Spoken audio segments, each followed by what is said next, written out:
I'm here with Edgar and ATM Danny. Correct. And Edgar Medina. Sorry, left off your last name. And I'm going to start with you because you guys are business partners, musicians, artists, but also you've done some really cool things with branding and with, you're a trendsetter, right? You have a morning show. Yes. Brown Bag Mornings here in LA. Okay, so let's start with that. Okay. Let's start with Edgar. You okay with that? Yeah, that's okay. Age before beauty is what my mother used to say. Wait, you right? No, hey. It's the beard. Nah.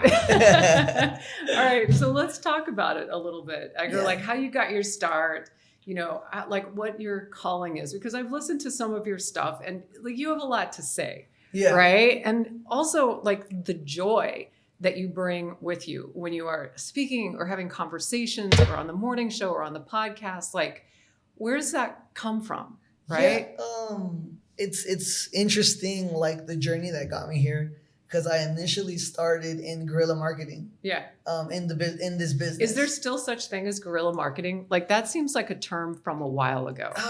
Before your time. Actually, I feel like it's come back. Yeah. It's people are now seeing that it's effective. Yeah. It obviously isn't like a viral thing, but more of a psychological thing where if people keep seeing it, they're going to be more enticed to go look for it and find out what it is, compared to us being used to scrolling away from something after a few seconds. Okay, let's take a step back because I should have asked this before. Let's define what guerrilla marketing is for people who may not know. Guerrilla marketing is a service that's more industry, hand-to-hand. A lot of it has to do with like hand-to-hand flyers, posters. Right, like street level. Street level, yep. What's called wheat paste, which is like people paste these posters on the walls, sometimes legally, sometimes illegally. I don't know. But even like stenciling, just different ways of bringing something to the eyes. Yeah. And so that's how you got your start. So how did that lead you to where you are? And also I want to talk about, brown bag mornings and radio, right? Yes. We don't often get a chance to talk about radio. I love radio, right? Like it's a subculture, that used to be a main media platform. But let's talk about the show first. Yes. Here in LA, like you're a personality, you're a major media heavyweight. Yes. Yeah. So let's talk about it. So I started initially as a producer for the podcast, not the morning show. Previous to the morning show, it was a podcast. I was a producer. The three hosts are Letty, who's a radio legend, Rosecrans Vic, he's a media personality, a writer, and Duno, who's a comedian. It started as them three, and I came in just to add the producer aspect to the podcast. LA eventually, picked it up and started seeing how big it was getting. We were doing live shows, selling them out. And the radio approached us. Approached them initially and was like, hey, we have this radio show that we want to put together and we're thinking of you guys. Yeah. From there, I went in as a producer still. Duno, he's a touring comedian. He's an actor. I mean, he's young, extremely funny and talented. So the schedule kind of was conflicted based on like where he wanted to do with what he wanted to do with his career. So that's where I kind of was able to slide into more of a host instead of producer. Yeah. And it just kind of stuck. It clicked. And it clicked with everybody. Our chemistry was already there. Yeah. Yeah. So talk about radio versus podcasting. It's completely different. Radio, you're speaking directly to LA. It's a huge platform. Power 106 is a legendary brand, a legendary platform. Has helped put a lot of artists on. And now with like media, we've learned that, obviously people have different options when it comes to audio, whether it's podcasting, whether it's streaming music, silence, whatever, everyone has options where now people have to go and look for it. So we've learned to bring it to your fingertips with social media that now makes people go and check it out, or we convert it into podcasting after 12 each day. Yeah. I love radio and I love audio and I love podcasting, obviously, because it enables you to it frees you up versus like being stuck watching something, right? Like it works your brain in a way that, you know, vegging out to TikTok just doesn't. For sure. You know, that's something that I, you know, give like my biggest like shout out to like Letty, who's our OG, because she brought a bunch of us in that had no idea about radio. So we had to learn everything from like, you know, trying to tell a story with audio and not being used to you being in front of a camera. Yeah. So it's a completely different game, learning to, you know, use audio clips, learning, you know, just when to chime in, when to step back, a lot of little details that doesn't seem like you would need to know. Yeah. Yeah. No, it's really interesting. And so we're going to get to you. Yeah. So calm down. Okay. I need you to just chill out. You're making me nervous. Hey.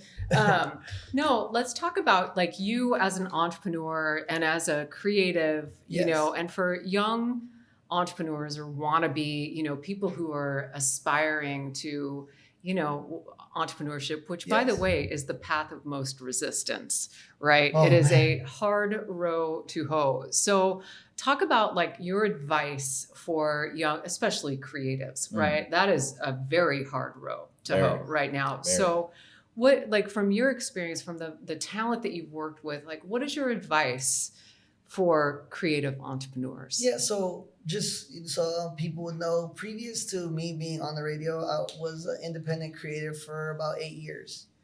Whether it was directing, photography, editing, creative directing, producing, just kind of learning to wear multiple hats. Yeah. I think that's the first step in entrepreneurship, because aside from that, you're your own manager.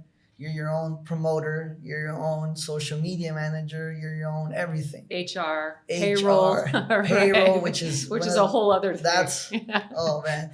So I mean, for independent creatives, I think the first thing I would say is, you know, learning how to upsell yourself is the first thing that you want to do, because what happens is that if you undersell yourself and you get clients of that level. Yeah. As soon as you learn to upsell yourself, you're able to get clients that are more willing to pay what's going to keep you in this battle for a long time, because there's ups and downs in the independent journey. Yeah. Yeah. Yeah. But sometimes when you say up level yourself and represent yourself and stand up for yourself, some people suck at that. True. Right? Yes. Like it takes a certain confidence to do that and to really know as an artist or as an entrepreneur or creator, what you stand for. Yes. Right. And so that kind of brings in ATM Danny, right? Like, how did you guys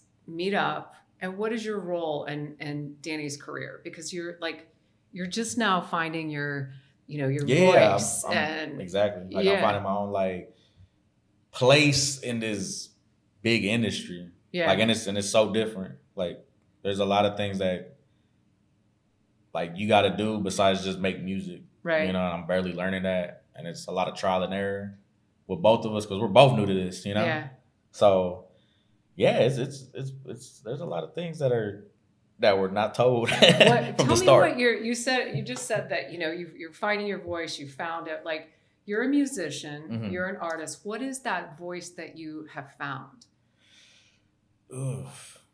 Man, more like, I don't know. What do you mean by voice? Voice, your sound. Got it. Right, your place, your unique spot. So I think industry. I found it I found my voice because it took me years. It took me a lot of, like, I was doing this for fun initially, right? So it took a long time for me to like really find what pleases the audience or what back then I had no followers, you know, I had nobody, I had friends, you know, and now I have complete strangers that really pay money to go see me, or like if I put out merch, they'll buy it, they'll DM me every day, and it's more like I don't know, it's something soothing about it. Like the new sound I have right now is just something soothing and people really relate to it, man. I just find my voice right now universal and timeless. Yeah. As far as like, You know, there's certain voices out there that you can only really hear them with one thing, whether it's going out, pre-gaming, especially in LA. You know, people like to pre-game. People, hey, let's go to the club, pre-game music, right? Get the vibe up. But me, it's more like a lot of people tell me, man, like, oh, I could read a book while hearing you. I could drive. I mean, of course, everyone drives, but like late night, they just put me in certain settings that I visualize my music in, you know. And usually with my music, going about the creativity behind my music is a lot of movies. I watch a lot of movies. Like I've always told him, I always told everybody, like, if I wasn't doing music, I'd be a film critic because I like film. Don't you think your voice too and your sound, there's something about it that is extremely authentic, right? Like you're not really, like it's coming from a really honest place. Yeah. Right. And I think it takes a while. I don't fucking know. I'm not an artist, but you know, like, I think that's something really special, you know, when you're in the presence of magic, right? And it, you know, some people are pop, some people are, you know, stagey, but you know, when you hear something that can absolutely move you, like the Common Kings did that for me, right? Like, just like this, it's like comfort food almost. It's like the voice is an instrument. It's not just like someone saying words. Right. And I feel like I've always told him this as well. It's like, it's the bass in his voice. It's like you can lower the instrumental all the way down and just hear his voice and it would still work. Yeah. Where that's something that took a while from how this partnership started, because he changed his sound multiple times till he found it. He found that pocket where it's like, this works. Yeah. This is me.